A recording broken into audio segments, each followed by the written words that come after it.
Hello అండి, అందరికీ praise lord. అందరు బాగున్నారా? జనవరి 4వ తారీఖు ఎడారిలో సెలయేర్లు ఉన్నామా. యేసు నీవు వెళ్ళుము, నీ కుమారుడు బ్రతికి ఉన్నాడని అతనితో చెప్పగా ఆ మనుష్యుడు యేసు తనతో చెప్పిన మాట నమ్మి వెళ్ళిపోయాను. యోహాను సువార్త 4:50. ప్రార్థన చేయుచున్నప్పుడు మీరు అడుగుచున్న వాటి నెలను పొంది ఉన్నామని నమ్ముడి. మార్కు సువార్త 11:24. ఏదైనా విషయాన్ని ఖచ్చితంగా ప్రార్థన చేయవలసి వచ్చినప్పుడు దేవుడి మీద నమ్మకం కుదిరేదాకా ప్రార్థించాలి. జవాబు ఇచ్చినందుకు దేవునికి హృదయపూర్వకంగా కృతజ్ఞతలు చెప్పగలిగేంత వరకు ప్రార్థించాలి.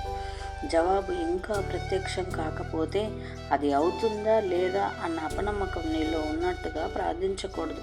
ఇది జరిగేలా లేదు, జరిగేలా చెయ్యి ప్రభువా అని ప్రార్థించకూడదు అన్నమాట. అలాంటి ప్రార్థన ఏమీ సహాయం చేయదు, సరికదా, అడ్డుబండాయి కూర్చుంటుంది. ఇలాంటి ప్రార్థన నువ్వు చేసినప్పుడు నీకు ఉన్న కాస్తో కోస్తో విశ్వాసం కూడా పూర్తిగా తుడిచిపెట్టుకుపోతుంది. ఇలాంటి ప్రార్థన చేయాలి అనే ప్రేరేపణ ఖచ్చితంగా సైతాన్ నుండి వచ్చినదే. అవసరమైన విషయాన్ని మరొకసారి దేవుని ఎదుట విజ్ఞప్తి చేయడంలో తప్పులేదు. అయితే ఆ ప్రార్థనలో విశ్వాసం ఉట్టిపడుతూ ఉండాలి. విశ్వాసం ఆవిరైపోయేదాకా ప్రార్థించవద్దు.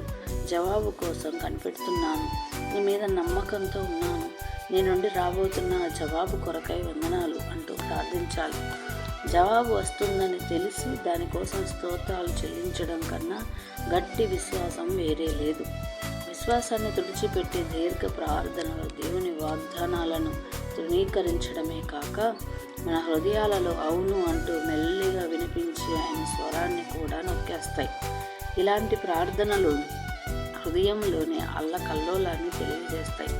అల్లకల్లోలానికి కారణం జవాబు రాదన్న అపనమ్మకమే.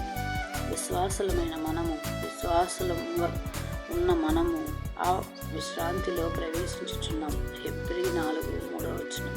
విశ్వాసాన్ని ఇంకిపోచేసే ప్రార్థన ఎలా వస్తుందంటే దేవుని వాగ్దానం గురించి పట్టించుకోకుండా మనం అడిగిన విషయం ఎంత అసాధ్యమైనదో అన్న దాని మీద మనసు లగ్నం చేసినప్పుడు వస్తుంది.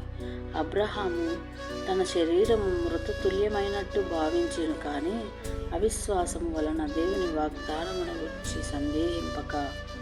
రోమాపత్రిక 4:19-20.